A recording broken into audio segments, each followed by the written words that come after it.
Qu'est-ce que vous essayez de faire en fait, monsieur?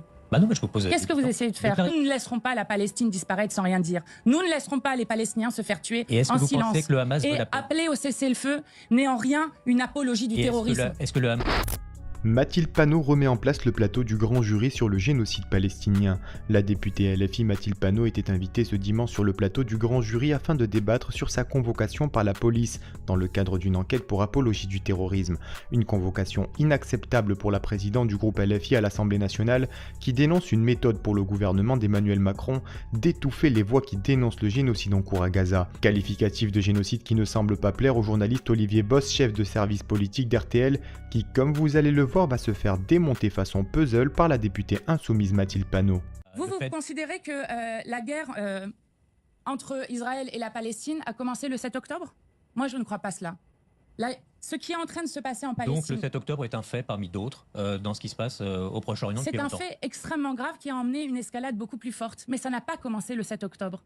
Nous sommes dans une guerre de colonisation, de territoire. Ce n'est pas une guerre de religion. Nous sommes les voix de la paix. Et je suis fière d'être avec les peuples du monde, avec la jeunesse des universités, d'être celles et ceux qui crions que nous ne laisserons pas la Palestine disparaître sans rien dire. Nous ne laisserons pas les Palestiniens se faire tuer en silence. Pensez que le Hamas veut la paix? Appeler au cessez-le-feu n'est en rien une apologie du terrorisme. La question qui est en jeu, c'est de dire qu'il y a d'ores et déjà plus de 35 000 morts palestiniens et que nous savons que ce chiffre est sous-estimé, qu'il reste des otages à Gaza. C'est un chiffre du Hamas, c'est un chiffre donné par le Hamas, les 35 000 morts. Oui, et qui ne compte pas, par exemple, les personnes qui meurent du fait d'absence de médicaments, la famine qui est utilisée comme arme de guerre, qui ne compte pas ceux qui ont été tués dans les massacres de la Farine, par exemple. Mais il faut arrêter d'avoir une forme de minimisation et de déshumanisation des gens. Voilà contre quoi nous nous élevons. Mais je vais vous dire, nous ne sommes pas d'accord pour expliquer que les Palestiniens seraient des victimes collatérales. Les Palestiniens sont des êtres humains. Et ce que nous défendons, c'est l'égale dignité des êtres humains, on peut vous rétorquer quel que soit l'endroit où l'on vit dans le monde. Aussi les Israéliens sur le 7 octobre. On peut aussi vous rétorquer cet argument-là. Pourquoi donc? Parce que en quoi ai-je déshumanisé les Israéliens? Parce que vous relativisez... Je n'ai jamais relativisé, jamais. Est-ce que vous reconnaissez que c'est le plus grand massacre? Non, là vous êtes en train de dire votre propre point de vue. Je n'ai jamais relativisé. Est-ce que vous reconnaissez que le 7 octobre c'est le plus grand massacre de juifs depuis la Shoah? Je trouve ça absolument incroyable. Nous sommes face à un génocide qui est fait par M. Netanyahou sur le peuple palestinien. Ce n'est pas une guerre Israël-Hamas, nous n'avons eu de cesse de le répéter. Vous avez pratiquement la moitié des victimes qui sont des enfants, et vous allez m'expliquer en quoi des enfants sont responsables de ce qu'a fait le Hamas.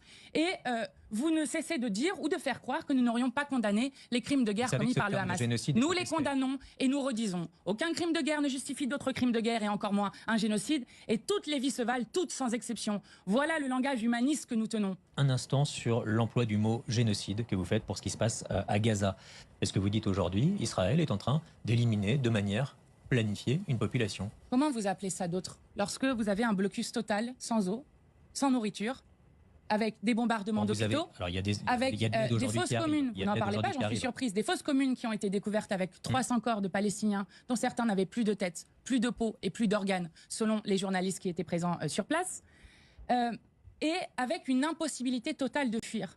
Lorsque vous avez des guerres, des crimes de guerre, des crimes contre l'humanité qui sont faits à certains des endroits, ce qui est bien sûr absolument inadmissible et condamnable, souvent les populations ont la possibilité de fuir. Non, mais quand la Russie aidait Bachar el-Assad pour bombarder la population, là il ne s'agissait pas d'un génocide. Mais qu'est-ce que vous essayez de faire en fait, monsieur? Bah non, mais je vous pose. Qu'est-ce que vous essayez de faire? Que nous aurions justement, nous n'avons pas de poids de mesure comme le fait sans cesse notre pays et Emmanuel Macron. Dans un cas, c'est un génocide, dans l'autre, il s'agit de crimes de guerre. C'est pour ça que là, mais vous savez que le génocide ne se détermine pas par rapport au nombre de morts, qu'il y a des critères de génocide qui sont faits, et que la Cour internationale de justice a regardé vis-à-vis justement de ces critères, et que le seul critère qui était encore en question, c'était l'intention du génocide. D'accord?